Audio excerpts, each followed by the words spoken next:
Hey everybody, how's it going? We're back. It's the Brightside with Mikey and Rachel. I'm Mikey. I'm Rachel, question mark? Yeah, and this is the show where we talk about Lindy Hop and everything. But who cares? Because we're back together back again. together! We did it, and Brett's here too. Say something, Brett. Hi. That's it. That's all you got to That's say. him. That's all you There got to he say. is. We started drinking some champagne because we're celebrating. To celebrate our reunion. You can. Yay! How are you? I am fantastic. Ever since I got back, which is like 4 days ago, but it's felt like 2 weeks because I just hit the ground running with like cowbell stuff and like family and visiting people. Like I usually when I get back from events or like long trips, Yeah. I spend 2 weeks home and I don't do jack shit. Yeah, that sounds nice. Yeah, but this time it feels different, but at the same time it feels nice. It feels like I'm back home because of one small detail. I now have Is a it car. me? No, I have a car. It's not you. Stop it. It's not about you. Not everything's about you. You have a I have new a car. I have a car, and that means I can get around like a normal person, which is great. Is it a California car? It's a California car. The Prius? It is the Prius. It is the Prius. But it's like a hipster version of the Prius. What color is it? It's I call it old man tan, but I believe it's called champagne. Champagne? Champagne, yeah. Like it's Like got, the liquid that we're currently yeah, consuming? exactly. But yeah, it's good. But who cares about that? Because we're sitting in your brand new fucking living room, which is I fantastic. bought a hoose. I bought a hoose. I bought a hoose. I bought a hoose. I bought a hoose. A hoose. A hoose. Can you tell we've been drinking yet? No, not at all. Look, it's fine. All right, whatever. You just Cool. got up to fucking fix your pants like you're like Chris Farley. Like, it's been fine. It's fine, everybody. Don't Well, worry okay. about it. Now, to be fair, these are like my comfort jeans. These are Oh, like those are your mom jeans. These are my mom jeans. Okay, all right. Because they're my oldest pair of jeans, and so they're like pretty stretched out. And I've been wearing them for like 4 days because I've been using them to move, and we've been moving all weekend. Oh, that's why they have that glow of Dirt. Yeah. Dirt. And Yeah, that's what I was saying. I'm so disgust glad on you them. said it. And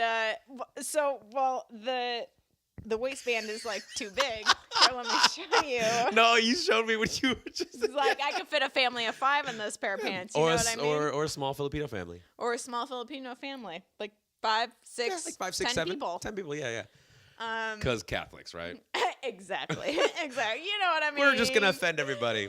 But yeah, but you have a new house. It's I so have a great. new house. You guys gave me the tour as soon as I walked in. You It was guys, fucking fantastic. let me tell you all the things that my new house doesn't have. My new Already? house doesn't have bugs. No bugs. My new house doesn't have people screaming that they're dying outside. Well, not yet. You haven't been here that long. We'll see. My new house doesn't have people trying to break into the building. My new house doesn't have a broken front door. And my new house has... What is that? What are you doing? What are you doing? It has the. I'm making a round sound with my finger because it has the. My house does have a garbage disposal. Exactly. You guys were so happy about that like 2 seconds ago. We are so happy about it because we did not have a garbage disposal at our last place, and we kept getting flies in our trash can because we would throw something away and it would be hot, and then like a day later we would get fly. Like, So you're saying you used to live in like a 1940s cartoon? We didn't Yes. throw away this one thing, so now there's 50 flies around it. that's exactly how it was. It was terrible. Yeah. This place is clean. This place is and nice. This place is really nice. I really like it. If you guys want to send a little like, hey, great, congratulations on the new house, you totally should to Rachel and Brett. Oh, They deserve it. guys. They work their buttholes off, and yeah, it's really great. Because we're sitting in your living room, There's which is sort of your boxes living room. everywhere. There's boxes everywhere. The cats. We literally just moved in. The cats are like discovering all brand new things. They're just like, well, I don't know where to be right now, but I don't know what's going on. Charlie really loves climbing into cabinets. She's already learned how to open all of them. Of course. And so today we had this guy come to fix our cable, and she had The cable guy, you mean? the cable guy. The cable guy. Yeah, The cable guy. Yeah, I get it. And she had crawled. She had opened up the cabinet under the sink, like maybe like 10 or 15 minutes before he came here. Yeah. And then I didn't see her for like an hour and a half. And then after he left, maybe like 20 minutes after he left, she just came out like Like she walked out of the wardrobe coming back from Narnia. How long have I been gone? How long have I been gone? She was like, I'm back. Who's president? I'm back, everybody. Did you know there's Yeah. a stranger in our house? There's a stranger in our house, everybody. Newsflash. She was actually gone for 3 years in that 1 hour. I'm going off to the bedroom to hide. Yeah.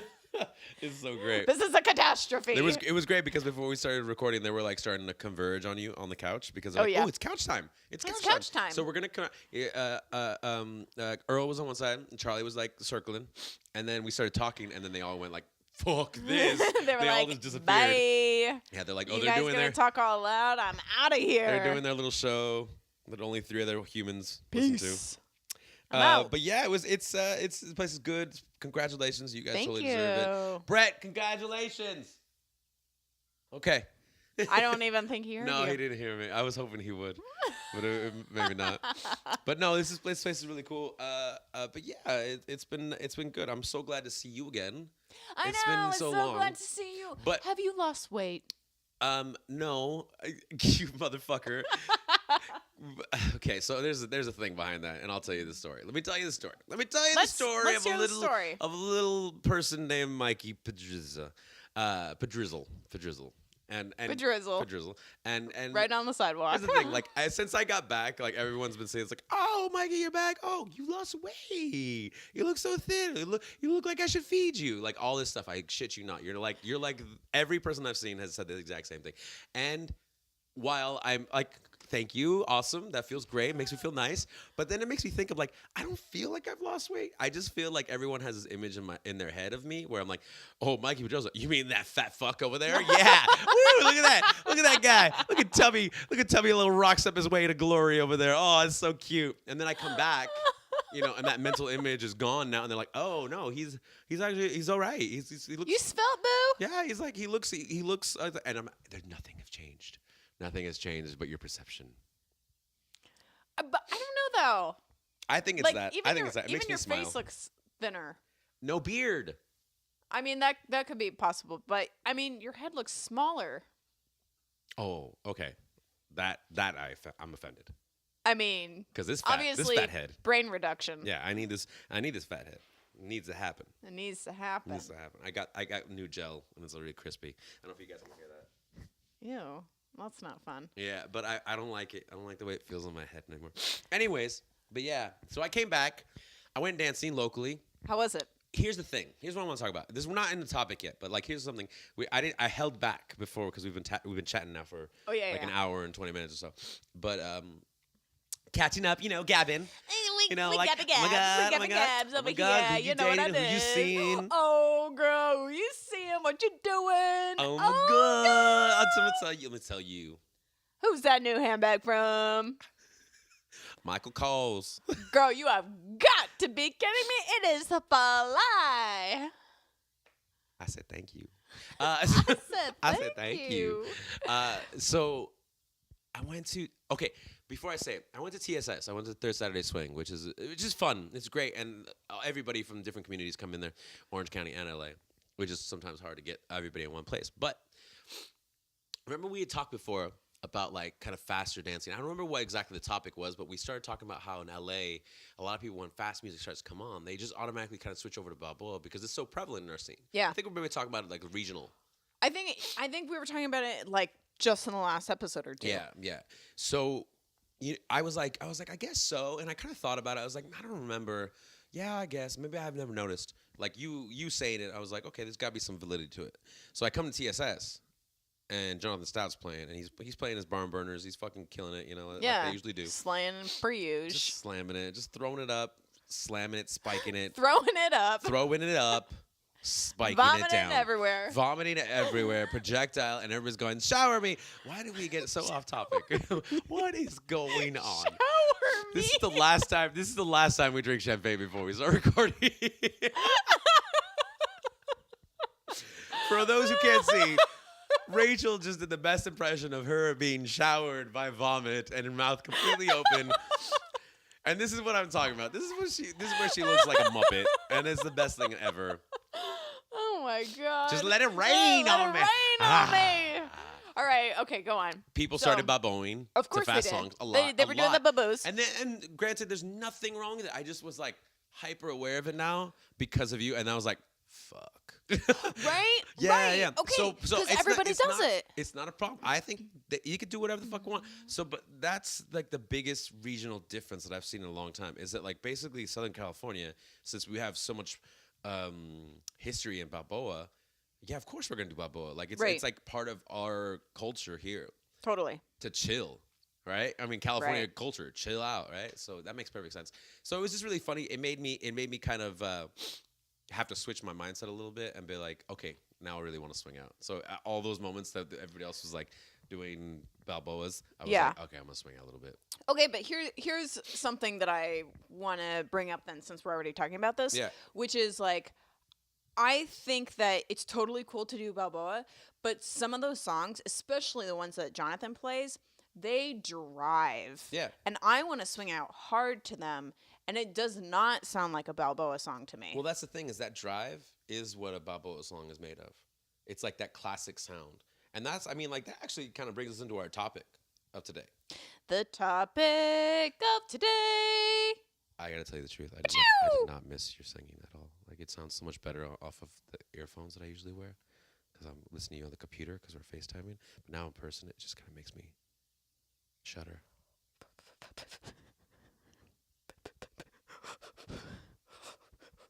Just kidding, girl. Just kidding. Great. That's great. All right. I was close and I almost cried. I know. If I was to ever say that I don't like your singing, I think I'd alienate like half our audience so that we'd only have 2 people listen to us. I think I'm like Florence Foster Jenkins. Do you know who she is? That is a lot of first names. Have you ever heard of her? No. Why would you think I would? Because the What's movie wrong? just came Why? out about her. What movie?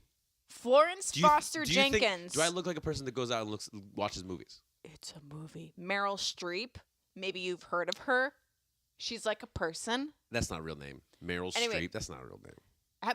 But in all seriousness, have you heard it? Have you heard of the movie? Yeah, I've heard of the movie. Have you seen the movie? No, I have no Okay. idea what it is. So it's about this woman who wants to be like a professional singer in the 20s. She like wants to be on stage singing in front of all these people, and she is awful. She's like truly a terrible, terrible singer. And I feel like, but she had like a cult following. Like she had her performance, and people, and they like recorded her, and people bought her music. They liked her, Oh my God. and she's like truly bad. Yeah. Like the guy from American Idol who was like, she bangs, she bangs. Yes, yeah. That guy. Whatever his name was. Yeah. Ricky, not Martin. Ricky, not Martin. Yeah. I feel like I'm the same person. I'm like Florence Foster Jenkins. Like, now, granted, I'm like not trying to sing well. Uh-huh. I'm not even trying, you guys. But to be fair, and the people who do like my singing, they like it because it's endearing, not because I'm actually good. But also, listening back when I listened to the episodes before we put them out there, I know, shock to everybody. Shocker. We actually do listen to We it before we actually put it out do there. this. But no, it sounds fine. It sounds fun, and yes, it's a little endearing. It's a little on the side of like Weird Al and Madonna, where like you listen to it because it's funny, but Madonna you listen is to it 'cause it's funny. awesome. You listen to it 'cause it's funny. I don't like your serious face anymore. Well, I don't like your face anymore. It's just stupid and big on your big old head. Well, I don't like your short hair and glasses. Well, I missed you. oh, boo, I've missed you. Oh, hand We're touching hug. real hands. We're touching real hands right now. Not virtual- those fake not hands. virtual We're high not fives. Virtual high fives anymore. Oh my God. So, but it's good. It's good that we're talking about singing and music and stuff because I think that's what our topic is. That's this our week. topic this week. Music. I called it- Boo-ba-da-boo. I called it dancing to the music. Well, but what he wrote on the page was dancing to the dance. Yeah. And I was like, the topic is called dancing to the dance. And I said underneath my breath, I was like, Whoopsie. music, dance to the music. As I changed Hold on it. one moment. As I changed It it. says music now. It's As the- dancing to the music. As the person that went to school about the English language and writing it, right? edited me. There's a lot of D noises. Okay, so Music. Dance to the music. We're gonna talk about music because we wanna. I mean, like without music, maybe no dancing. I mean, maybe. And with no dancing, there's no Lindy Hop. With no Lindy Hop, there's no me and you Brightside show. Oh, boo, that's so true. We met because of Lindy Hop, remember? Yeah, and drinks. And drinks. And drinks. And staircases. And staircases. Yay! Oh! Oh, I miss Austin. Austin people, we Oh. miss you. We love Austin. Sort of. She Just did- kidding. She didn't mean that. She didn't mean that. No, I She didn't mean that. it. You I guys- like you guys the be awesome cool. people a lot. They're all great, except for that one person. So let's kind of backtrack a little bit. Let's go back to this whole idea, like because Jonathan Stout, we're talking about TSS. Yeah. And, Oh, and yeah. we're talking this about is like perfect. how they Yes. bubble. So let's talk a little bit about this before we get into our little The topic boo-boos, section. yeah. But that driving force that you feel like it's different. Like there's a driving force like of Count Basie that has like Yeah. like of course it has this driving force and it's a slightly different one. But like he has the driving force of like that sounds big and sounds orchestral, like a Benny Goodman and like Fletcher Henderson Yeah, type yeah, yeah. thing that like Totally. brings it all up and brings it all together. That force right there is like the feeling of Balboa. But also when you do it just like a little bit harder, like when you have like Josh Colazzo. playing the drums, it gets to that next step level.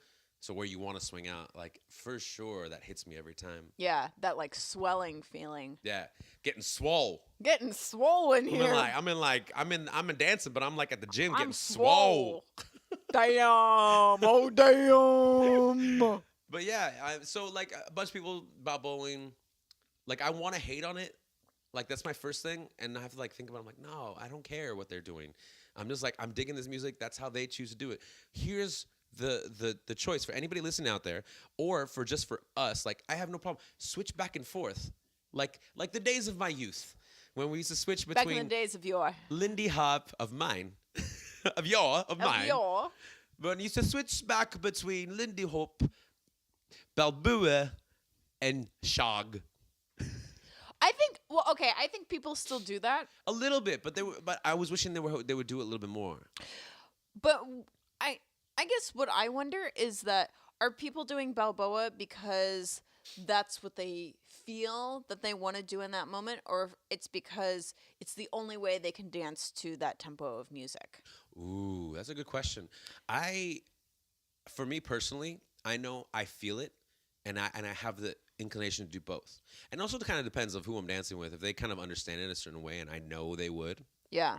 I'm gonna dance with them like a little bit of both. Probably Yeah. a little bit more towards Balboa because I don't know, sweating is annoying. I mean, I will say LA is an extremely moderately tempoed scene. We dance between like 160 and 185. Yeah. All the time. Ooh, the sweet pocket. Like, we never- that sweet 160, We're 180. never pushing the twos. Ever. Mm. And if you hit like 190, then people are like, oh, God, I got to do some Balboas in here. Yeah. You know what I mean? Whereas, like, if you go to Seattle, their average tempo is like 185. To be fair, it's 195. Seattle. Seattle, Oh am my I God. right?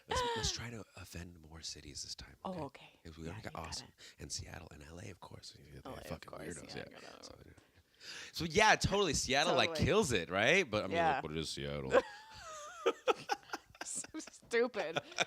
You're stupid. But no, you're right. You're right. Like, for instance, let's put it another way. Like back in Madrid, they don't know any better because they're such a young scene, right? So there's a lot of dancers that like don't really understand what Balboa is. They know they've seen it. They're like, meh, but they know rock steps and triple steps, and they don't really care what speed it is. They're just gonna try it. Right. So it's almost that we're like because LA is such an old scene. Like it's one of the oldest ones in the modern scene, right? Totally. Because it's been around a few times, right? Like they have more options than like a scene like Madrid where they're younger and they're just like, well, we just know rock steps and triple steps, and of course Yeah. we're gonna make that. You wanna you wanna turn off that phone maybe? Sorry. I mean, oh my God. fucking rude. It's like, sorry, it's my dad. Thanks a lot. Sorry, Dad. Thanks a lot, Mr. Green. Seriously. Yeah, I remember your maiden name. Yeah, that's right. Wasn't so long ago. Wasn't that long ago. I Okay. mean, it was a long time ago. But yeah, so let's get more further into this. So, to start with, Let's start. what's your favorite song to dance to? Ooh.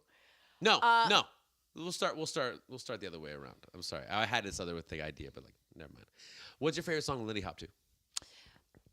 Oh, well, I was going to answer that Yeah, anyway. I yeah. thought you meant Lindy Hop when you said dance. Exactly. That's why I'm. As changing we it. are both Lindy Hoppers. No, I don't like doing that. I really like St. Louis blues. Oh.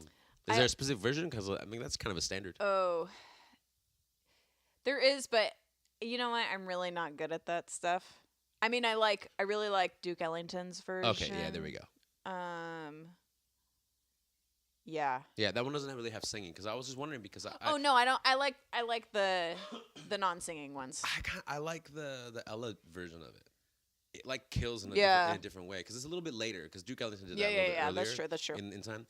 But yeah, that is a great song because it I love it how it starts and then it kind of has this moment where it's like, gotcha, we're gonna play this like rumba beat, and then all of a sudden and it gets kicked back in again. Yeah, that's a dope song. There's also this other song that I really like that I was trying to sing to you earlier that I can't think. Is it called Three Bones? There's a song called Three Bones. Okay, I'm gonna sing it for everybody. If you can name it, I'll give you a prize when I see you next. It goes ba-doo doo doo doo doo ba-doo doo doo doo doo doo doo doo ba-doo doo doo doo doo doo doo doo ba-doo doo doo doo doo doo doo doo doo ba-doo doo doo doo doo doo doo doo doo ba-doo doo doo doo doo doo doo doo doo doo doo. No, this isn't it. That's Three Bones. This is not it. This is not the song, though. But I feel like it might be a Lucky Melinda song. I can't turn it off. Hold on. Okay, I think. Well, here's part of the problem is that I don't really DJ anymore, and so. Oh no! You can't get away with that. No, it's fine. No, you could. No, you could ask the DJ. I'm just not good at remembering names of songs. Oh, that's all right. I'm not good at remembering your name. What's your name again? Oh man. Who That's are a little bummer. Who are you? Who are you? Okay. Who are you? Okay, so there's a song. It's a Lucky Melinda song, probably. Maybe. I think it might be a Lucky Melinda song. And they played a lot at Atomic. If anybody knows it out there. If anybody knows it out there. It's Chris Doe. I mean, Chris Doe plays it every week. Yeah. I mean, he has that list, right? He has to hit these certain songs. Yeah. Maybe it's one of those. But besides those two, do you think there's like a feeling that you like hitting it about those songs? Yes. What is it? I like to refer to them as blue ball songs because they build so much tension throughout the song. Oh. And sometimes they never give you that like awesome crescendo at the end. Sometimes they do. Right. But they like drive really hard and they're just like building and building and building the entire time. Yeah. Because I like that like roller coaster feeling when I'm dancing to it. It like gets more and more intense and I get to be like, towards the end. It's like those key changes at the very end where like they're reprising that A section or maybe it's a blues song. Yeah. And then they're just like kind of killing that first section again and then they do it again but it's in a higher key. Yeah. It gets you more excited. You're like, ah! Yeah, it gets so exciting and I'm like, I love this song. I love Lindy Hop. Yeah, exactly. And those are usually the songs where I'll actually like turn around at the end and be like, I love Lindy Hop. And she puts her hands up in the air and wiggles them around. I do. And she looks like a muppet. I do that. I do that. Yeah? That is true. You do. I do. Do. What about you? What do I do? What songs do you like to dance to? Oh, okay. Oh, sorry. I was like, what do I do? I'm asking you the question. We have a topic that we're talking about. I believe So let me explain to you what's going on here. Yeah, go ahead, because I have no idea where I am actually. We're recording, I feel like I just woke up. Well, you look like it. Yeah. God, it's like, get your shit together. There's fucking cats in this place. Idiot. I missed you. I miss you too. Miss you. Oh, hand hug. Get your hand away from me. Okay. So my favorite song to dance to, like actually one of them is like without a doubt, every time I hear it, I will always want to jam out to it. It's Lottie by Count Basie. It's just a doon da doon da doon da doon da doon da doon doon, and that's supposed to be a piano, guys. That's supposed to be a piano. Oh. Yep. Bum bum ba bum bum bum. Ba ba bum bum bum bum. Yeah, it's a perfect blues song. Yeah. Because I it's like just that song. chilling it, and there's always something going on. There's always a driving beat. And It's cruising. It's a cruising like driving beat that Count Basie has, where it's like super chill, but also at the same time, it's like a boxer. Feels like a boxer if they were to sit down and relax, but still like work out one arm, just like keep punching it to the side. You know, I'm hard hitting, but I'm gonna relax the rest of my body as I do this. I'm just punching the side. But that's how I feel about it. Lottie is amazing. Also, it's like under 3 minutes. Yeah. And there's so much to say in those in like that 240, 250 range minutes wise. But it's like 140, 150 beats It's per not minute. fast. Yeah, and it's so good. But it's still. But it feels good. It's still It doesn't energetic. feel slow. It feels No, it's really a heavy good. hitter. Yeah, and I tend to like a lot of those, but like what you said before, like those building ones, it's like a Duke Ellington wailing interval. That song is dope. Yeah, that's another one that I really like. It just because it builds like that, like you were saying, right? Because is someone just playing it at the beginning, and then like you hear the drums get into it on that second like reprise, and then the whole band gets into it, and then it kind of lowers a little bit just right before it picks up at the end, and it's like what is it like last 40 seconds? This is a drum guy going. It's like an animal came over and said, "Excuse me, sir, Mr. Slim, can you move over? Step move aside, over, please. move over Let so me I show can." you the pros do Yeah, it. let me go. Boom, You know and what then it is? It's like there's such a visceral sound to how they were feeling in that moment when they're playing the song. You know, it feels like they're in the. Mean? What is visceral? What mean? what is visceral for 5,000, please, Alex? It's like it's like I don't know the actual definition, but it's like in your face, like you can like see it, like when somebody's like viscerally angry, you're like, oh, they're clearly angry, like you can see like the smoke coming out of their ears and their face is red. It's like intense. Yeah, you can hear their emotions just coming through the sound, you know? And I like that. I like being able to like listen to a recording and be like, no, but I know exactly what they're feeling in that moment. Yeah, 80 years ago or whatever. I really dig that sound, and it doesn't always, because like I was thinking about it as we were saying about that same thing. I was like, oh, she's saying the same thing I was going to think about in that sense. But there's so two more things about this that I love dancing to. One is like a different version of a song that we've heard like 10,000 times. Yeah. So like Hey Baba Reba, which is still great by Lionel Hampton, right? Oh, That's the one we always hear all the time. Super great. There's another one by Wynonie Harris, who's usually like a little bit later. He's like a 50s guy. Like, where like it's still jazzy and swing, but it's starting to move to R&B. But he's nasty. Yeah. And his band is just killing it in the background, and just a different feeling.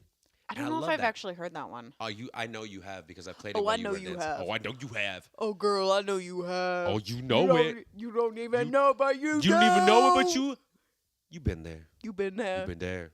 You done that. You did done do it. You did done do it. You did done do it. We're idiots. So there's that. So there's that like song like that. But in that same vein, I love those right in the middle where they're not quite rock and roll at all. Like they're not there yet, but you can see it's on its way. So it's between like swing, jazz, R&B. Yeah. You know, with the smaller bands, so post World War II. Yeah. That kind of feeling I'm really digging on. Like really, really to the point where I don't want to hear that like soul anymore, because like I'm just like, well, that's cool, that's great every once in a while, but like unless you got a real good DJ, it's not even worth playing. No. Yeah, but it's that R&B that like you can still swing out to. Yeah. In a nice way, and so it appeases most of the crowd, but the other half that wants something a little bit different, you know, it's really good. Yeah. So there's a lot of that I really dig to dance to. Okay, well, what about on the flip side? What is like the one song that every time you hear, you're like, are you kidding me? What do you mean? Oh, like I hate it? Like you hate it. Oh, man. I was just thinking about this. I mean, Flatfoot Flugy. Flatfoot Flugy with the... Fly. Yeah, that song, exactly. I mean, we all know it. We all love it. And it's great because it's a bare bones song. Yeah. You can add so much to it through your dancing. Yeah. And I get it, and it works really well. But, I mean, I'm so tired of that song. I don't know why. It's in my head so much, but I've heard so many other songs 10,000 times, and that doesn't hit me as hard as that one does. Like that's the first one that comes to mind.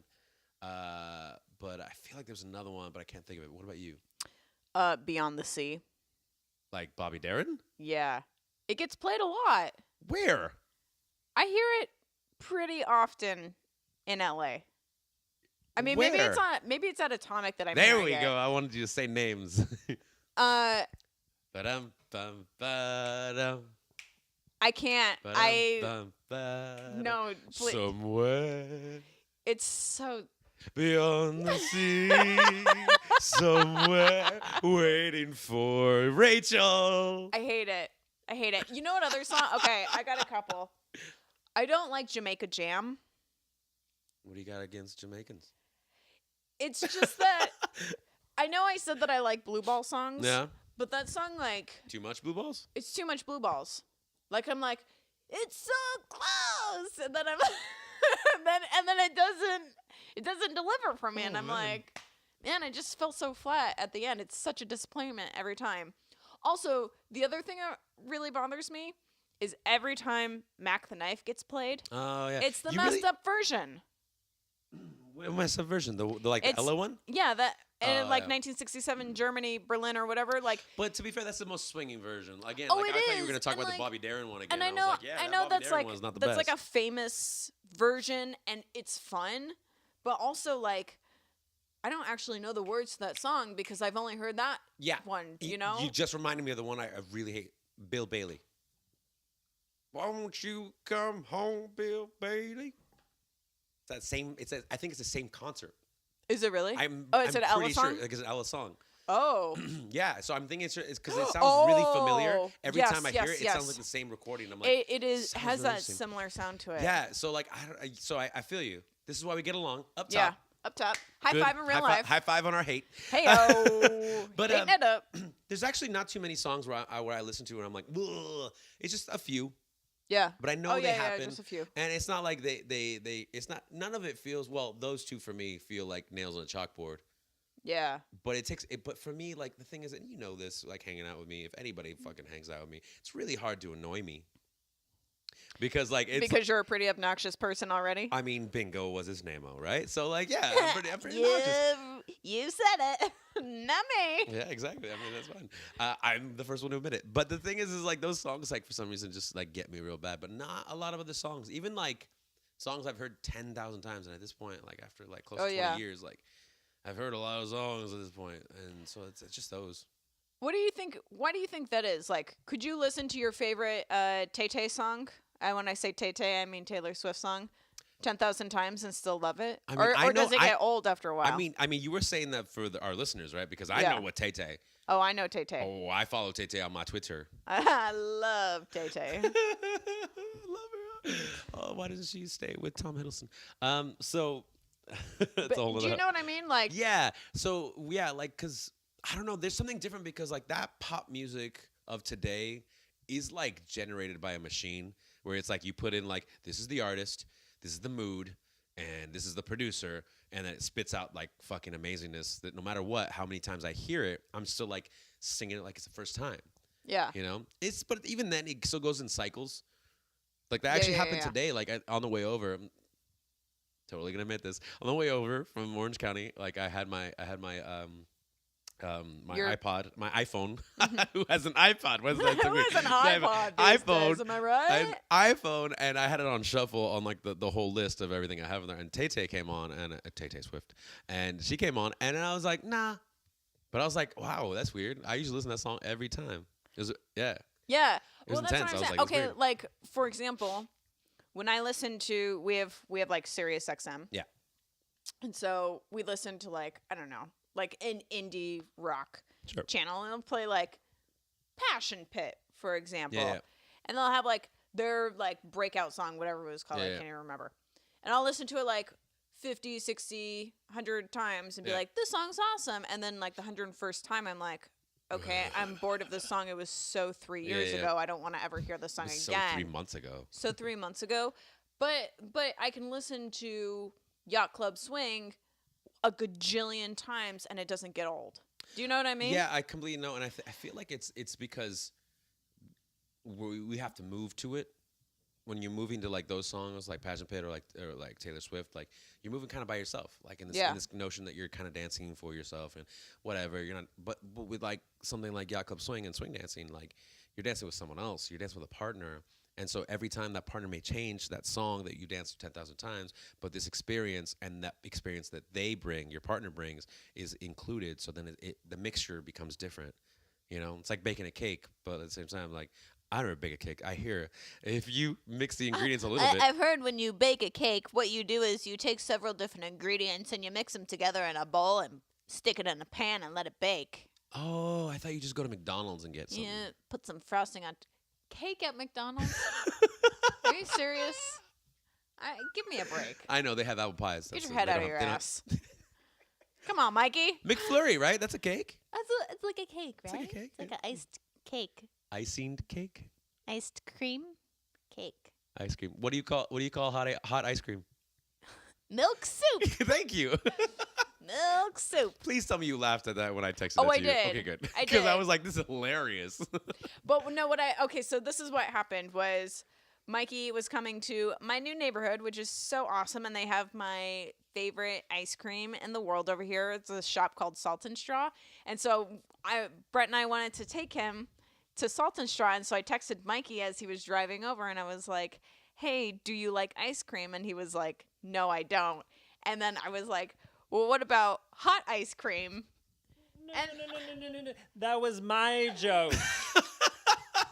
You can't take credit for my Wait joke. a minute. Did you hear that from the other room? And Yes. Kate started walking in slowly, being like, whoa, wait a minute, everybody. Yes. Okay, well, so Brett was like, okay, what about hot ice cream? But then I texted it to him. I texted it and I was like, what about hot ice cream? And then Mikey was like, you mean milk soup? And I was like, if that's what you want to call it. And he was like, I call it being late for dessert. Yeah. And that's what I laughed at. Oh, okay, like, good. that was the funny part. Good. That was the Knee punchline. slapper. Knee But then I slapper. told Brett it, and this is the face he made. The Aw. same face right now. He was like, that's not funny. And I was like, I thought it was funny. And he It was, was like like, a- no. It's like a half No. grumpy cat. It was a zinger. It was a zinger. It was a z- Rachel, okay, but the really funny part about this story is that You guys, hold on. before- We just went to a sidebar called Mikey and Brett explain Rachel. Mansplain Rachel. we were walking to dinner, and the whole time Rachel was like, I sent Mikey a really funny joke, and he didn't acknowledge it. And I was like, okay. And then we go to dinner and we eat dinner, and she's like, he still hasn't acknowledged my really funny joke. And it was a zinger. It was a zinger. And I was like, okay. And she's like, look, I'm gonna tell it to you. Okay, what was it? I don't even remember. The ice cream one. No. No, it was something else. This What? is what it was. The Chinese food. I don't even remember this now. This is what happened was, no, it was supposed to be like a racist joke. I'm just gonna say it. Oh my god! Don't worry, I'm just gonna cut this now whole that part you've out. It's said great. it, okay. Because I texted you and I was like, we could go look at the ducks, and you were like, you're a duck, and I was like, F yeah, I'm a duck. And then you said duck and cover, and I said my favorite Chinese dish. And she said that to me, and I was like, I don't get it. And I was like, I don't think that's a zinger. I don't think that's a zinger. You guys are fucking And- ridiculous right It now. wasn't that he just thought it wasn't a zinger. He was like, I don't get it. And I was like Peking duck. Yeah. Duck and cover. Oh, I got it. It's I just didn't react funny. to it. And no, but Brett didn't get it. And I was like, well, Oh. you're just I got stupid. it eventually. It just wasn't funny. He just wasn't This is smart what- enough for yeah. it. Yeah, it happens. It happens. I'm leaving now. Bye, Hey- Brett. Bye. That was the godlike Brett. Give me credit for my jokes. Brett gets credit for his jokes. We'll put it in the show notes. I'm gonna ask you another question. What's the? Oh, you're gonna ask me a question. Yeah, I'll ask you a question because I got Okay. a question. What was the first song that you heard of that like got you into swing music? What was like your gateway song? There was two. One Okay. of them was Zoot Suit Riot by Cherry Poppin' Daddies. Hello. The other there one- it is, knocking it out of the park. The other one was Sing Sing Sing Benny Goodman. But the thing is I didn't know it was Sing Sing Sing. I just called it the Chips Ahoy song. That's cute. Because That's what I called it too. Yeah, because at the time it was the like the Chips swing Ahoy revival. commercial, yeah. It was the Chips Ahoy commercial, and it was really great because they were looking back. Of course, they were trying to like recreate that. Like it was like a bandstand, and the chips were or the yeah. cookies were playing music, and they were like rolling around everywhere. It kind of reminded me of like the old like Disney film that was supposed to be like a modern Fantasia. What was it called? Sing. Shit! It's where like all the cats join in. Cartoon came from. It was like around that time. Anyways, but the point is like those two songs got me into it because Cherry Poppin' Daddies was like that was cool, like that was fun, and it was around the time that like that music was starting to take off, that neo swing stuff. And then at the same time, like I remember hearing that song, I'm like, it's fast and it's crazy, and like just the same thing we're talking about. Yeah.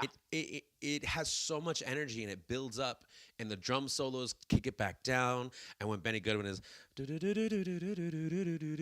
that's where That's my where it gets nasty. yeah, for like the first like I would say like 8 years of my dancing, like there was something about the clarinet. It still gets me today, like when Albert Alva plays it, right? God. And or like Paul Constantino when he plays it, when those guys get together like at Lindy Focus, man, they kill it. You know, Paul I think is a great band leader, but I think in my opinion, he's even better when he's like he doesn't have to worry about that and he just jams. Yeah. And it's you put him in a room with Albert where they're already huge, as much as dancers as we are, they're much bigger jazz nerds, and they get off on that. They're like, they hear each other and they play licks off each other, and they're like, I can do this better. You know, those old school jazz cutting contests. You know, so that started my love affair with the clarinet, and I used to dance to it and feel it all the time, and it was because of Sing Sing Sing, because of just those really melodic. So, but like your Cherry Poppin' Daddies, is that what you said, or Big Bad Voodoo Daddy? They're all the same. Excuse. Whoa. They're all the Whoa. Let's take a little step back here. Let's take a okay. little I mean, if we're gonna say hurtful things, jeez. I had Big Bad Voodoo Daddy. Yeah. The CD. Yeah, me too. Oh yeah. Go Daddy-O. Go Daddy-O. There you go. Well, you didn't sing it. Go Daddy-O. So, I love that song. That song is dope. Was that like what got you into the deep cuts? Do you know what I mean? Like, did you go from Go Daddy-O to deep cuts right away, or was it kind of sort of because my brother got really into it. And he got into really a lot of different jazz. Okay. So Django was like at an early age. Like he introduced me to a lot of that stuff. You know, all the big bands, of course, all the classic big bands. Yeah. But yeah, of course, those were gateways. Those were full-on gateways because they were playing licks that, and I would later learn this. They were playing little snippets, as much as rappers and hip hop artists today. They take samples from past songs or real old school songs, and they place it in their songs of today. They were doing the same thing. They were taking licks from old school songs and then adding it into their neo swing. So I was like, I remember that sound. It sounds like this song. Yeah. So yeah, I mean, they're great musicians. In that same vein, Big Bad Voodoo Daddy came out with a CD, I think, or an album I want to say 3 years ago now, and it's all Lucky Millinder songs. Okay. And it's not bad. It's not. I mean, there's a couple really maybe you should have played that version, but there's a couple real good versions in there too. That's awesome. I think. I mean, they sound pretty cool. But yeah, what about you? What was the gateway swing drug? Swing music, jazz music, Lindy Hop swing music that got you into Lindy Hop swing. So this is what happened. When I started dancing, all of the dances that I went to weren't playing deep cuts. They weren't playing swing jazz. Sure. They were all playing neo swing or rockabilly or these I don't know what, Nina Simone kind of stuff from the 50s and 60s New that Testament has jazz vocals. Yeah, New Testament jazz. It's I would dare call it pop of this like late 50s, 60s kind of When stuff. it was guiding towards vocal jazz. Yeah, Yeah, yeah, for yeah, sure. yeah. For sure. Yeah. It was a lot of that. And there was one dance on Saturday nights where the couple who was running the dance would only play like non-vocal swing stuff from like the 40s and 50s. Mm-hmm. And it was so boring. I couldn't stand it. I didn't know how to dance to it. It all sounded like one continuous song to me. Mm-hmm. And I was like, how can anybody like this? Like, it's Right. incomprehensible to me. Yeah, of course. And then I guess what you could call a mentor of mine. It was like a more advanced Ooh. dancer. Oh yeah, of course. Blake Croxdale. Do you know him? Oh yeah, of course. Huge Oh. in the Balboa world. He's coming back. He's actually going to be at Cowbell. Is he really? Yeah. Oh, we Blakey, just boo. saw it. Yeah, he's going to be there. Yeah, I'm going to be very excited to see he and him. I go way back. That's good. He burned me a CD of jazz songs. He was like, this is the music you should listen to. And there were 2 songs on there that got me hooked. The first was Blues My Naughty Sweetie Gives to Me. I know. Sidney Bechet. Sidney Bechet. And the second was The Battle of Jericho. Ugh. I know. That first lick where he's just killing that saxophone. Oh. Oh. It's dope. nasty. Yeah, it's dope. nasty. And those 2 songs, I was like, this is incredible music. Yeah, for sure. And then once I started getting into those deep cuts and starting to learn like more about swing music, I went back to that Saturday dance. That music still sounded like garbage. Yeah, for sure. You know what's so funny? All that music that you're saying sounds like garbage, like for sure. Like I feel like it's starting to come back. You think so? Yeah, I mean, but here's the thing. Here's the thing is back then I think because I felt the same way. What we called it here, when we were dancing, we were calling it wiggly hop music.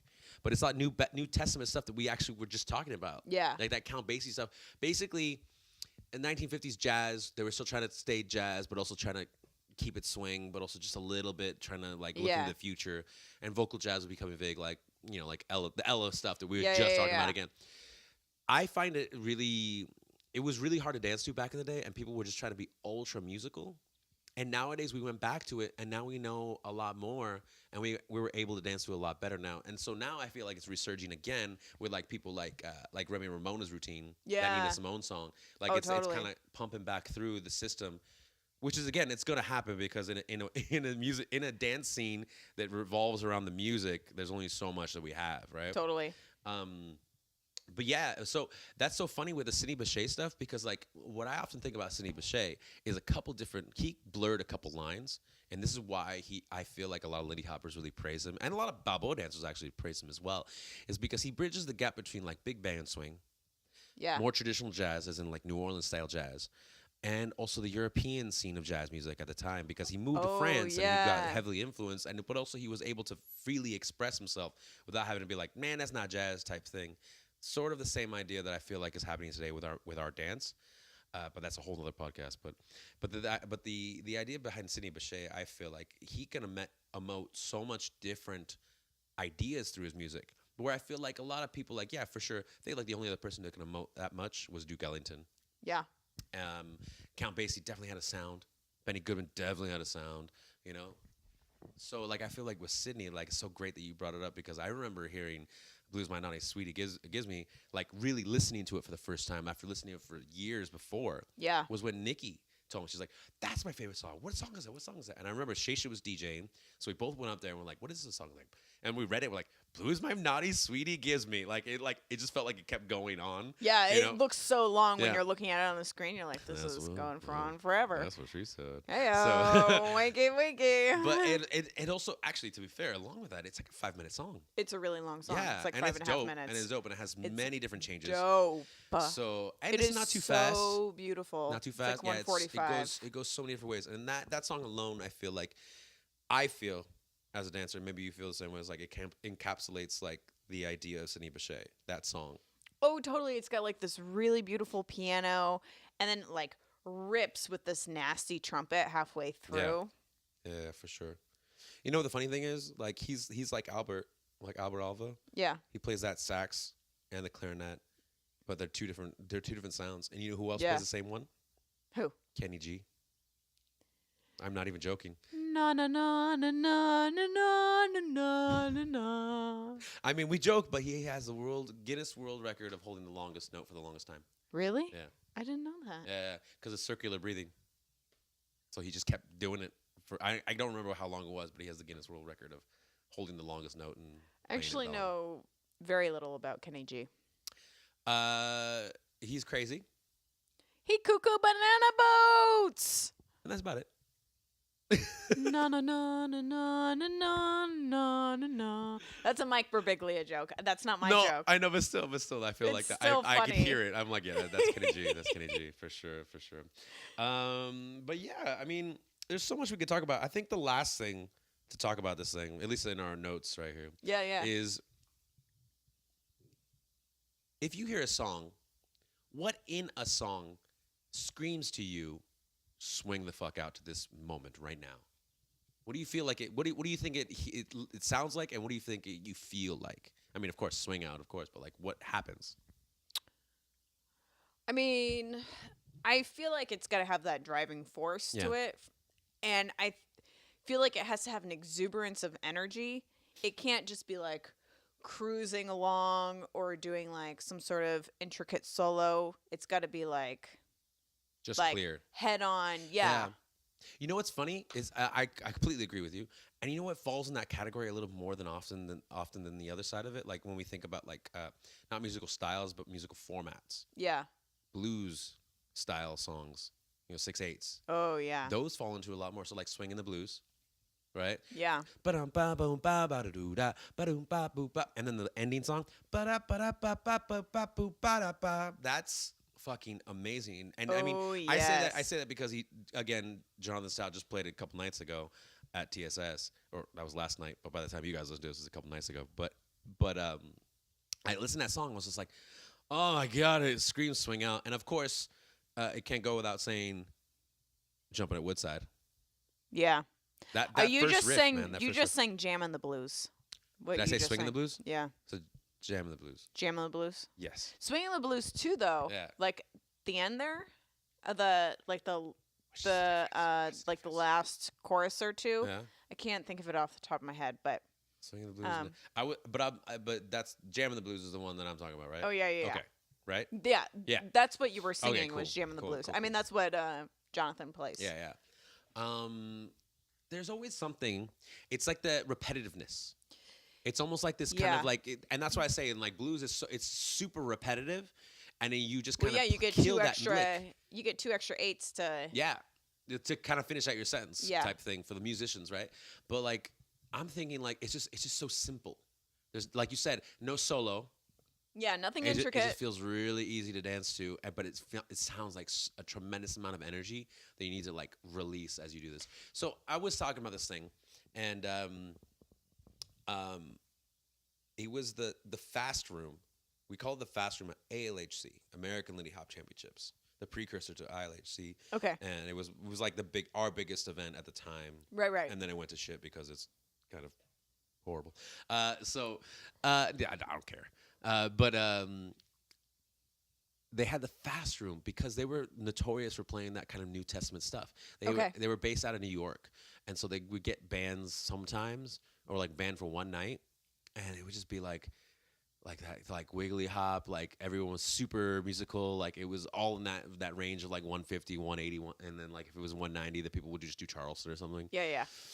And then there was a bunch of people like that were young 20s, teenagers, and they were like, we don't want to dance that slow. Like, we want to dance fast. Like, where's all the fast music? And they're like, here, go to that other room and play what you want. And so they did, and they would just play like crazy fast music. So like White Heat. Oh my God. White Heat is probably one of the fastest songs I can think of off the top of my head that screams swing out. Yeah. Yeah, and that song ended up being like the call to arms. Because after ALHC, there was a year that they had way too many rules and like 5 different people got disqualified in one contest. Yeah. And so that was the precursor to also a ULHS, which is Ultimate Lindy Hop Showdown. Oh. And okay. that's where they were like, let's just simplify this: a slow contest, a medium contest, And a fast. and then a Jack and Jill they added a little bit later. But like those are the 3. And that slow contest, the idea was they were going to play White Heat at the final song, and that was it. It was like over 300 beats per minute. Yeah, it's like 310 or something. Yeah, I mean, like the original recording, yeah, is like 310, but I think the band ended up playing like 360. Oh my god. Yeah, and it was ridiculous. And I think it's online somewhere. If not, Wait, what year is this? 2000. oh, I can't remember. I want to say 2005, maybe 2004, I maybe remember. 2003, maybe even. Oh my god. I mean, there's a couple of years that they played White Heat I at think ULHS in the finals. Yeah, for sure. But I think of sure. the first year. I'm thinking of the first year. Okay. Because like it was around that time where people were just kind of saying this kind of common term for like the new faster version of like the Lindy Hop that we all did. Yeah. We ended up calling it kind of secretly, not secretly. What's the word I'm looking for? It was just kind of like it was a joke among friends, but it became the kind of idea. It was called raw style. Okay. And it was just raw because it was just like fuck everything. Let's It's just like swing do out. what you do. Yeah. Throw everything out the window and just keep going for it. Yeah. And just keep going, swinging out. Just trying to be hardcore, like throwing yourself Okay. Balls to the everywhere. wall. Balls to the wall type thing. Labia to the wall. Everything to the wall, right? Labes to the wall. Yeah, whatever. Labes to the wall. I like that much better. But yeah, I think with all that stuff, like we talked about today, the idea of the music is that driving force. And that driving force, I feel like, doesn't really emote anything other than just go for it. Whatever it is, just go for it. Yeah. And sometimes it's not fast. No. Sometimes it's slow, like Lottie or something like that. And other times it's like real fast, like White Heat. Yeah. I mean, I have to say, like, I love those super chill songs where I Yeah. can like drag myself through a movement. That's so nice. Yeah. But even those have like some kind of driving force behind it. So like Oh, like yeah. a slow like Sidney Bechet, Yeah. right? Yeah. Or like even like the slower like traditional jazz stuff, Mm-hmm. like Aurora Nealon. Mm-hmm. Like she's got Yeah, some slow songs that just like you said, it has this dragging kind of anticipation for when that note is gonna end type feeling. Yeah. Yeah. Yeah, So yeah. it comes in many forms, right? Because I remember talking to some of the mid-timers from the dancers from like the 70s. Okay. And from two different ends, right? So like the Mama Lou Liddy Hoppers in New York and like the Balboa dancers here in Orange County in LA. And what they would say, they would kind of have this idea that they would say like the Lindy Hop was like this faster dance. You know, like you would do it faster. And that was great because like that was how they felt about it. But I feel like today, like Lindy Hop means a little bit more. We've kind of broadened the spectrum. And I feel like if you're just looking for one outlet of Lindy Hop, that's great. But know that maybe you can find a different way and you could start emoting your own dancing. You could start changing the feeling of it. You know, like just like how you Yeah. were talking about, it's like at the beginning of like when I dance to a song like 10,000 times, sometimes I hear it this one time, I dance with somebody and it feels completely different. Yeah. You know, and like that's the cool thing we get to do. Like we kind of get to redo this idea with music and dancing, and I really Yeah. fucking like that. Oh man, I love when I hear a song 10,000 times and I'll dance similarly to it 10,000 times, and then on the 10,001st time, I think of something totally different, and I'm like, Yes. oh, Yeah. whoa. All of a sudden, Totally. there's like this huge revelation with this song, and I'm looking at it in a totally different way, and I'm hearing everything in a totally different way. Yeah, you know what's so funny, and I got this from Remy, and he explained it to me. Because he loves rhythms, right? He's a really rhythmic inclined person. Yeah. And dancer, and I mean it's really clear to see, of course.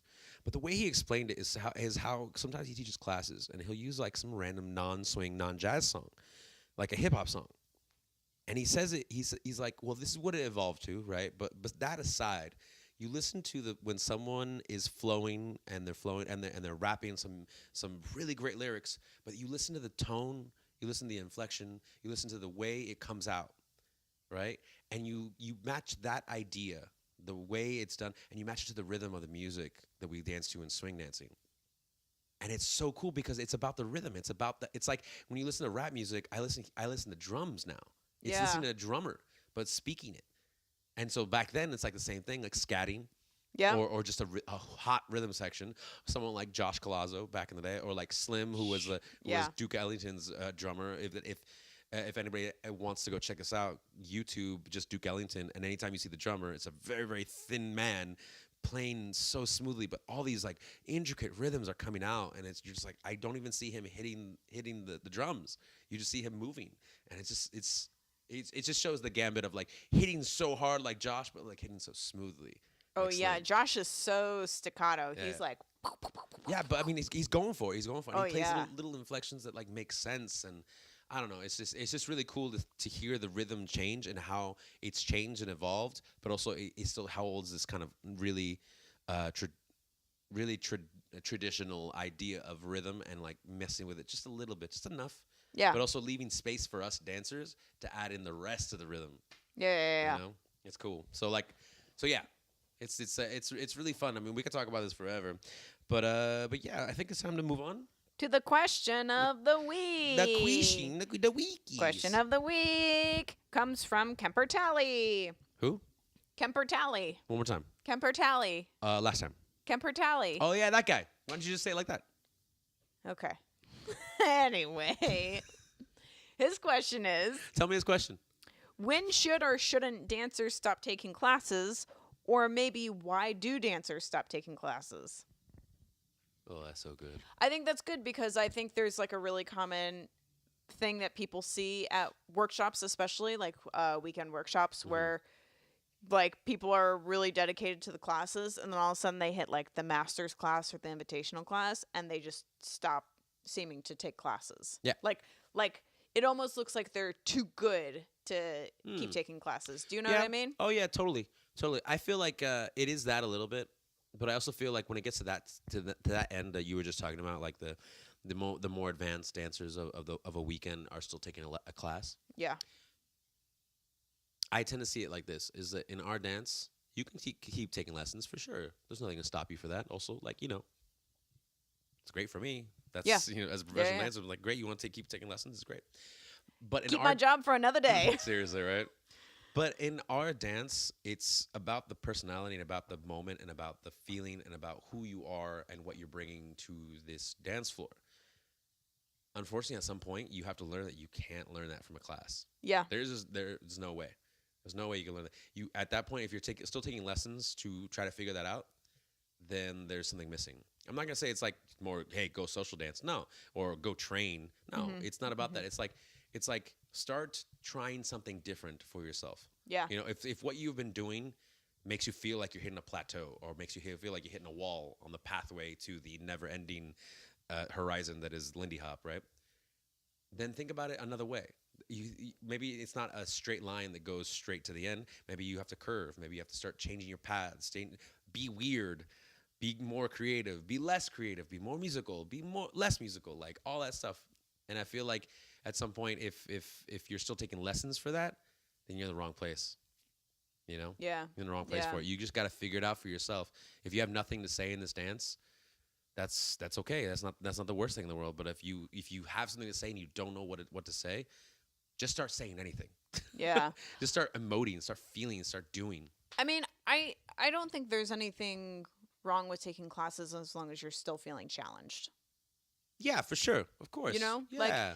Like you could go to a class a million times and still learn something new every time. Yeah. Yeah, especially when it comes down to it, like when people like this is my kind of issue with Atomic, even though like they do what they do and that's great.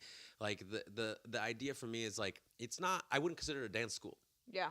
Like in Swing Maniacs in Madrid, I would consider that a dance school because literally they have 4 levels of being a beginner. They don't call it beginner. They just call it the principal stage. Okay. Right? And there's 4 of that. So, and each one of those is 3 to 4 months. Oh wow. So after, so it's like a 3 to 4 legitimate... times 4, yeah. And then you get to a next level.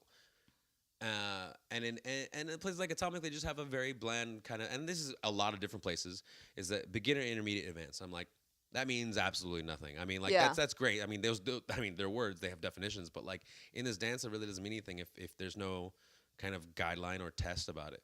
Granted, again, in Atomic, they're more ideas just dance, just some lessons, and they'll teach you how to dance. Just dance, have fun, call yourself whatever you want to call yourself. Yeah. And it's great. That's awesome. But I wouldn't put any stock into the idea of calling yourself a name or calling yourself I'm a this level dancer. Yeah. It's like I'd rather take stock and be like, this is how I dance. This is how I feel it. This is how I think about it. Like, so experience comes into play, right? Totally. So like people that are young, that are dancing right now, and they're teens, and I'm watching them dance, and I'm like, wow, that's so good, that's so cool. And then I dance with them, and like, wow, maybe that doesn't feel the best.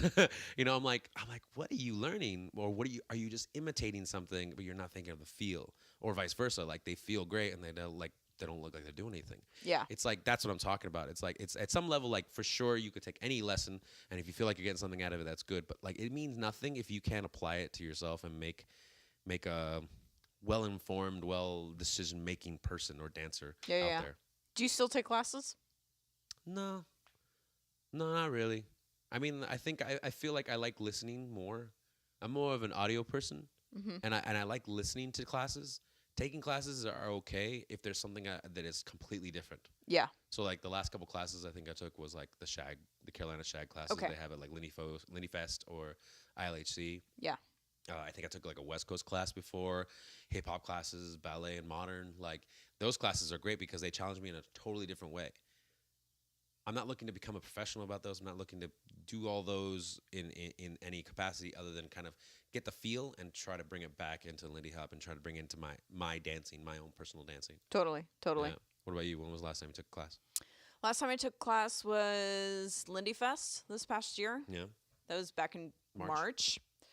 I would say it's probably the only event that I still go to where I take classes. Yeah. And I would say that it's because in all honesty, it's because it's the only event that has classes where I feel challenged. And it's also like my peers are in that class. Yeah. And I enjoy learning with my peers.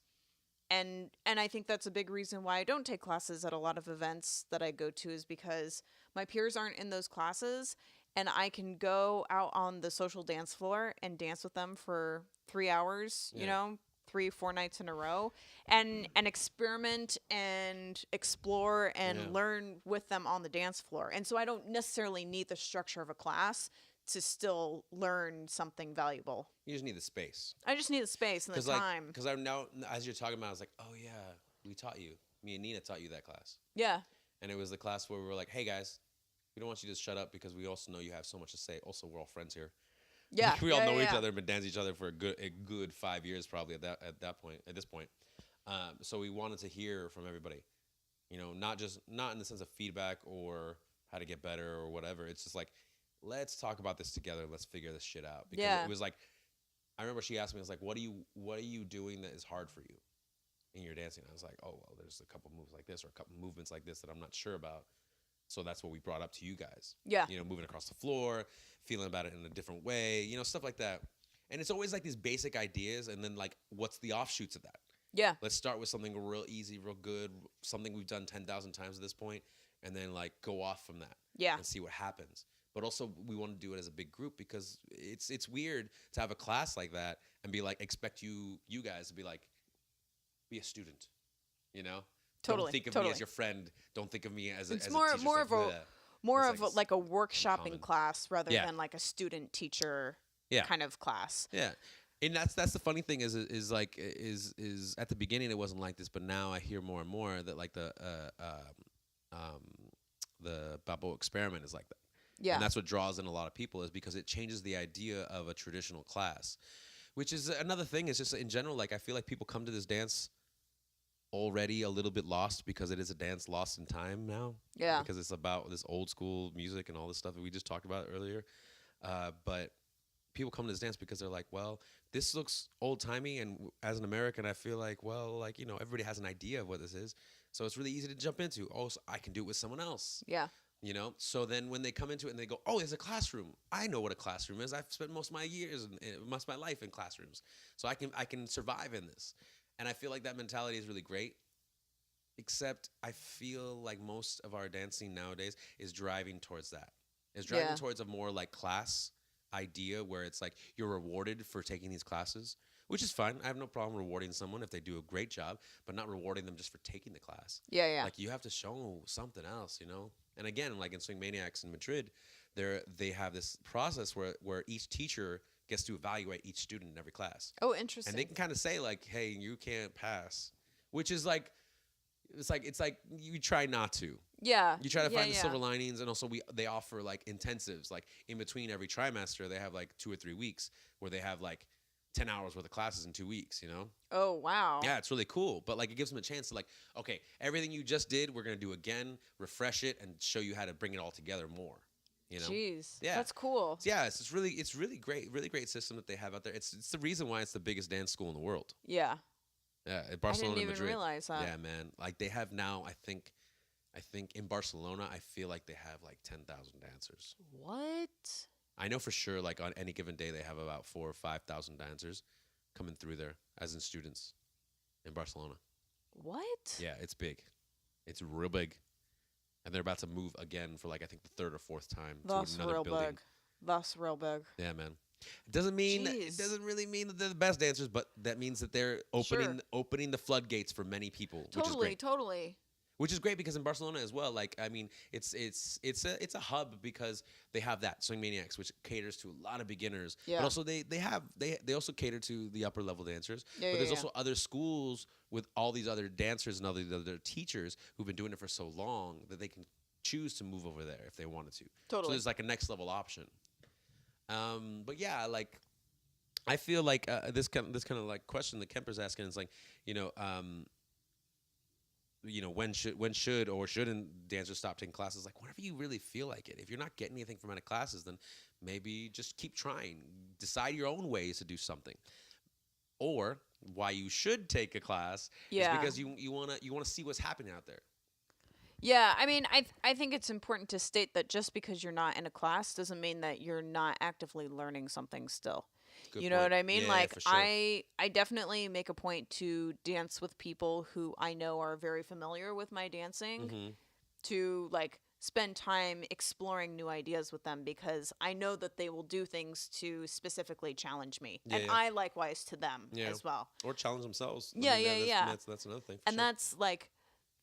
that's where I feel like I do a lot of my exploring these Mm. days is when somebody's just challenging me in a social dance where I Yeah. can like really like hit the situation head on. Yeah. You know?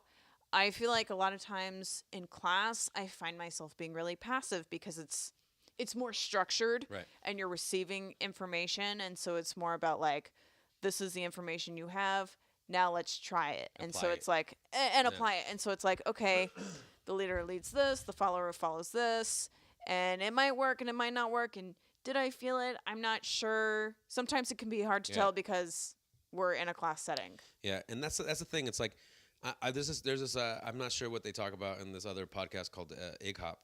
They talk about artistry and they have two different, I think, differing opinions. I think, but either way, it just kind of had me thinking of like, what do I think of it? Like I hate calling myself an artist, but do I think of the dance as art? It can be. Yeah. And art is subject. Art is a real subject. Art is like the eye of beholder, right? There's, I think I've maybe said this before, but I feel like it's like, it's you create something, it's yours. So like if the dance that you've worked on, it's yours, it's your dance. Until you like kind of start dancing with another person or dancing with other different people, then it's not just yours anymore. It's theirs. And then if it's in sense of a performance, it's really not yours anymore. You've shared it with everybody else. So now they have Yeah. an opinion of what they see or a point of view that it may be different. So the idea is that like don't think that there's one way of doing something because everyone has a different point of view Yeah. of what Yeah, yeah, yeah. that main thing is, of what that main thing is. What I think it should be is how to have a good dance with somebody. Yeah, yeah. You know, and there's so many different opinions about it. Man, you know what this is just like? Mm. Cooking. Like, is cooking an art? It can be if you're on chef's table. Hell yeah. Or Betty You know- Crocker. You know what I mean? But but there's levels. I mean, I'm honest. Like I'm joking. Like but I cooked scrambled eggs yeah. this morning. Was cooking those Yeah. eggs an art? I don't know, but they tasted pretty good. Yeah. But like some world class chef could poach me an egg, and it could be like the best egg I've ever eaten in my life. For and, real. And I would be like, this is fucking art. For real. I mean, you said chef's table for sure. That is like they're making art. Creme but de also, la like, creme. But also at some point, like there is a level of that, like Betty Crocker is also some sort of art because it's so easy. It makes it so accessible. Or like diner food, like Yeah. 24-hour diner food. Like who doesn't love diner food at 3 a.m.? It's the best. I don't know, but like it's like Denny's, right? I mean, we Yeah. both agree it's like it's not the best food, but like yeah, like at 3 a.m. You're like, okay, I'll do yeah, it. man. Give me that super bird, right? That's Them is that super bird. bacon and turkey and tomato and cheese. That's it. Super bird. So good. Wait, okay, hold on. When you go out to get food late Yeah. at night, Yeah. like Denny's Yeah. at 3, 4 a.m., are Mhm. you ordering not breakfast? Sometimes it depends. I'm not a big breakfast person, anyways. We've talked about this. You know this. You guys are huge brunch people, and I'm like, I have one place I go to, which I went to today, by the way.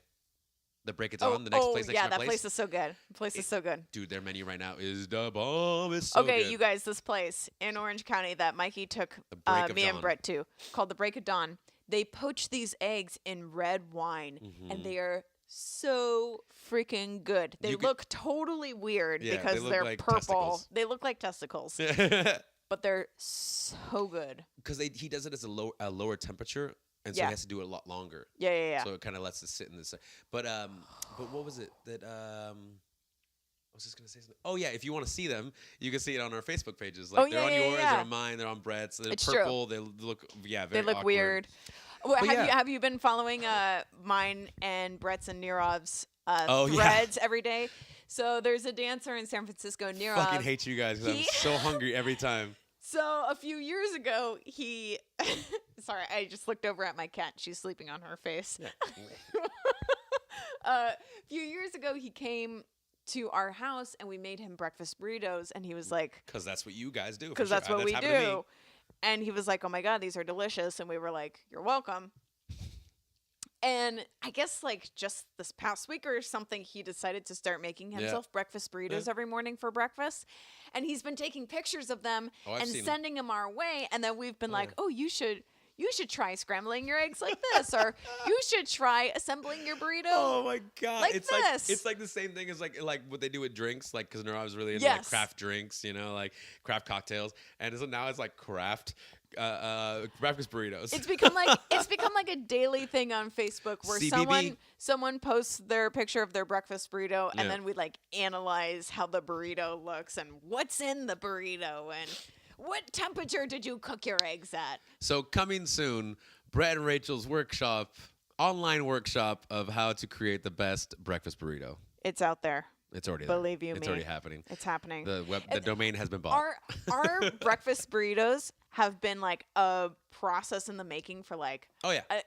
years, probably since like To the point where you guys can't even buy the local tortillas here. You have to have them shipped in from the fucking New local Mexico. tortillas here are garbage. Hey, take it easy. Take it easy. There's a lot of brown people outside that door. They Okay, can hear but you. tell me one place where I could get a delicious tortilla. Chevy's. Where is that? It's a chain restaurant, kind of like El Torito, but they just sit there and have somebody make tortillas all day long, and they bring it to your table. But where is it? I think they actually closed down because of salmonella poisoning. Exactly. in one of their Okay. stores. See, that's what I'm talking about. That's what I'm talking about. Tell me a place where I can get amazing flour tortillas, and I will go there and try them. Here's the thing: your first mistake is flour tortillas. Ew.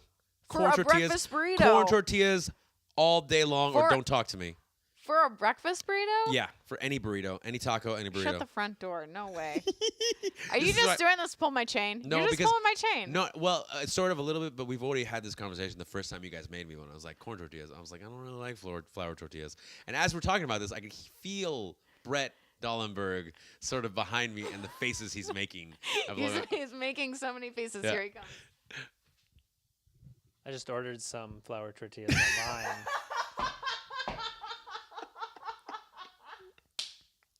Because we ran out. They're from New Mexico. Yeah, of course they are. Of course they are. They're not corn tortillas. I know they're not. That's why I'm never invited over I here mean, for them. It's fine. It's fine. I Corn get it. tortillas are delicious. Yeah. Just not for breakfast burritos. Yeah, they are. No. Yeah. Ugh. And with that disgusted sign, I think we're going to bring this podcast to an end. You can find us on Facebook. Brightside Boo? Brightside. Oh! The second time I fucking The forgot whole that. meaning of this podcast? Yeah. No.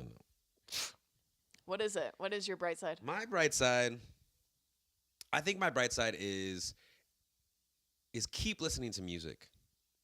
Because you'll be surprised every time, even something you listen to, like you said, 10,000 times, at 10,001 time, you're going to find something.